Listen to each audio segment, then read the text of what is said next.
ইব্রাহিম নবী পিছনে তাকায় না, তাকাইলে মায়ার কারণে পরীক্ষায় পাশ করা যাবে না। ইসমাইলও আনন্দে আনন্দে যখন বের হয়ে যাচ্ছে, শয়তানের মাথা গরম হয়ে গেল। এই পরীক্ষায় যদি ইব্রাহিম পাশ করে দুনিয়াওয়ালারা বহু বিধর্মী মুসলমান হবে, কেমনে পরীক্ষায় ফেল করানো যায়। হাজেরাকে একটু ধোকা দেই। হাজেরারে গিয়া ধোকা দিয়ে কয়, হাজেরা ইসমাইলের কোথায় ছাড়লা? কয় মালিকের দাওয়াতে গেছে। বলে কোন মালিক? বলে দুনিয়ার কোনো বাদশা। কয় না না, আমি জানি আল্লাহ দাওয়াত দিছে। কেন? হাজেরাকে বলে জবাই করার জন্য। হাজেরা ডাক দিয়ে কয়, রে শয়তান, তুই আমাকে ধোকা দিস না। একটা বাবা হইয়া কোনোদিন সন্তানের জবাই করতে পারে না।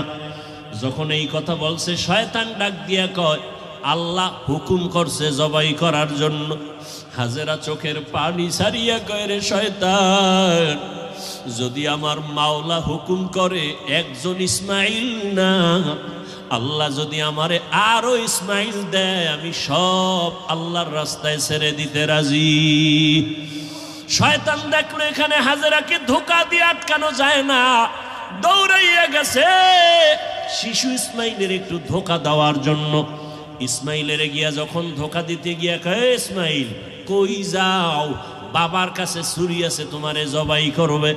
ইসমাইল তো বুঝ কম, ডাক দিয়া কয়, আব্বা যান, আপনি কি আমাকে জবাই করতে নিয়ে যাইতেছেন?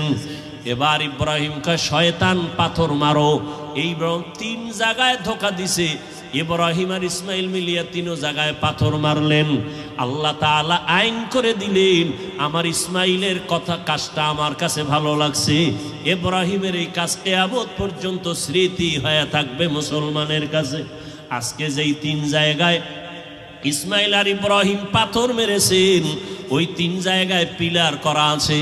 ও হাজিরা, তোমরা হজ করতে গিয়া ওই তিন জায়গায় যদি পাথর না মারো, তোমাদের একজন আর হজও কবুল হবে না।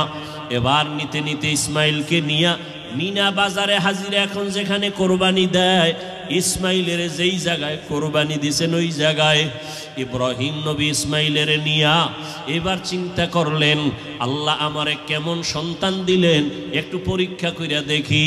এবার সন্তানকে বাবা বলতেছেন, বাবা আমি স্বপ্নে দেখলাম তোমাকে জবাই করতেছি, বলো বাবা তোমার কি মতামত বলো।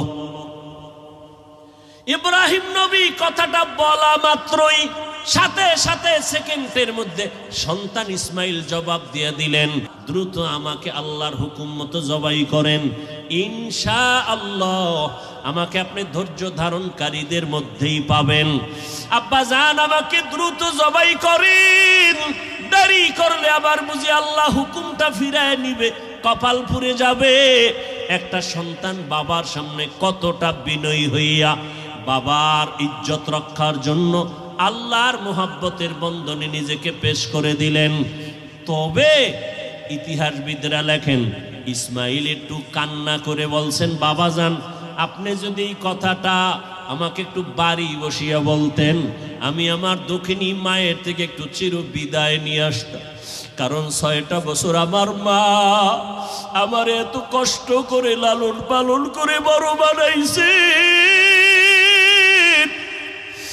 এই 6টা বছর পানি নাই, খানা নাই, আপনিও এসে দেখেন নাই। আমার মা আমার মুখে জিহ্বা দিয়ে আমার পেটের ক্ষুধা নিবারণ করেছে। আমার মা পাগলনির মতো দৌড়াদৌড়ি করেছে। ও আব্বা জান, বাড়ির মধ্যে বসে যদি বলতেন আমি একটু মায়ের থেকে বিদায় নিয়ে আসতাম, পারি নাই, দুঃখ নাই বাবা, আমাকে এখানে জবাই করিয়া আমার রক্তমাখা পোশাকটা মায়ের কাছে নিয়ে যাবেন। আম্মা জান আমাকে না দেখা যদি বলে আমার ইসমাইল কই, আপনি আব্বা রাগ কইরা আমার মাকে কিছু বলবেন না, আমার আম্মা জানকে একটু সান্ত্বনা দিয়া বলবেন ইসমাইল সালাম জানাইছে, আল্লাহ যদি কবুল করে হাসরের ময়দানে মোলাকাত হয়ে যাবে। আব্বা জান আর আপনার কাছে দাবি, আমাকে জবাই করার আগে আপনি আমার হাত পাও রশি দিয়ে বাঁধেন, কারণ জবাই করতে গিয়া আমার হাতে পায়ে নাড়াচাড়া যদি আপনার শরীরে লাগে বেয়াদবি হবে, আল্লাহ বেজার হয়ে যাবে। আব্বাজান আপনি কাপড় দিয়ে আপনার চক্ষু দুইটা বেঁধে নেন, কারণ জবাই করার সময়, ছুরি চালানোর সময় আমার চেহারায় যদি আপনার নজর লাগে, মায়ার কারণে আপনি জবাই করতে পারবেন না, আল্লাহ বেজার হয়ে যাবে। আব্বাজান আমি শুয়া পড়লাম, তাড়াতাড়ি আমার গলায় ছুরি চালান। ইব্রাহিম নবী ইসমাইলের শোয়াইয়া যখন ছুরিটা চালাইতে চায়, আমার মাওলার কুদরতি অন্তরে এত মায়া, আমার আল্লাহ ডাক দিয়ে কয়, রে ছুরি, আমার ইসমাইলের একটা পশমের ক্ষতিও যেন তোমার দ্বারা না হয়। আল্লাহর হুকুমে ছুরি কোনো কার্যকারিতা করে না, একটা পশমও কাটে না। ইসমাইল একটু কান্না করে বলছেন, বাবাজান আপনি যদি এই কথাটা আমাকে একটু বাড়ি বসিয়া বলতেন, আমি আমার দক্ষিণী মায়ের থেকে একটু চির বিদায় নিয়ে আসতাম। কারণ 6টা বছর আমার মা আমার এত কষ্ট করে লালন পালন করে বড় বানাইছে। এই 6টা বছর পানি নাই, খানা নাই, আপনিও আইসা দেখেন নাই।